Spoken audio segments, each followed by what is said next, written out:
বন্ধুরা আজকে দেখাবো যে কারো ফোনে আপনার বন্ধুর ফোনে যদি ওয়াইফাই লাইন থাকে তাহলে তার ফোন দিয়ে কিভাবে পাসওয়ার্ডটা বের করবেন এবং এই পদ্ধতিটা শুধু নতুন যে ভার্সন সেই সেটগুলোতে হবে, কিছু কিছু পুরান সেটও হয়।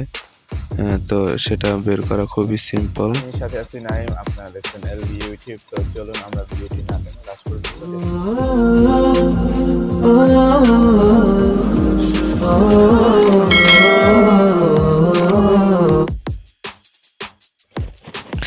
আমরা ফোনের প্রথমে ঢুকে যাব সেটিংয়ে। তো আমরা সেটিংয়ে ঢোকার জন্য শাটার নামে সেটিংয়ে ঢুকবো। সেটিংয়ে ঢুকে আমরা যাব ওয়াইফাই সেটিংসে। তো ওয়াইফাই সেটিংসে যাওয়ার পরে আমরা ওয়াইফাই যে লাইনটি দেওয়া থাকবে সেটার উপর ক্লিক করব। ক্লিক করার পরে আমরা শেয়ারে ক্লিক করব। সো নিচে শেয়ার লেখা আছে, তারপরে আমরা লকটি দিয়ে দেবো ওই ফোনের লকটি। সো লকটি দেওয়ার পরে আমরা এরকম একটি কিউআর কোড আসবে। সো আমরা এটিকে স্ক্রিনশট মেরে রাখবো।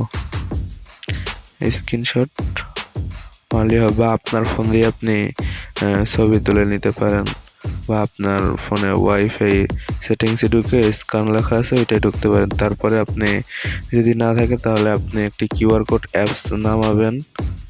অ্যাপস নামিয়ে আপনি কিউআর কোড অ্যাপসটার ভিতরে ঢুকবেন। তো আমি অ্যাপসটার লিঙ্কটি দিয়ে দেবো। ঢোকার পরে আপনি ফটোতে ক্লিক করে আপনার ফটোটা সিলেক্ট করে নেবেন। সিলেক্ট করে নিয়ে দেখুন পাসওয়ার্ডটি এসে পড়ছে। সো এই জায়গায় লেখা আছে পাসওয়ার্ড। তো আপনি পাসওয়ার্ডটি কপি করে নিয়ে আপনার যে লাইনটার উপরে পেস্ট করে দেবেন, তাহলেই আপনার ওয়াইফাই লাইনটি পেয়ে যাবে। সো আজকের ভিডিওটা এতটুকুই। যদি ভিডিওটা ভালো লাগে অবশ্যই একটি লাইক করবেন এবং যদি কোনো সমস্যা কমেন্টে জানাবেন। সবাই ভালো থাকবেন, ধন্যবাদ।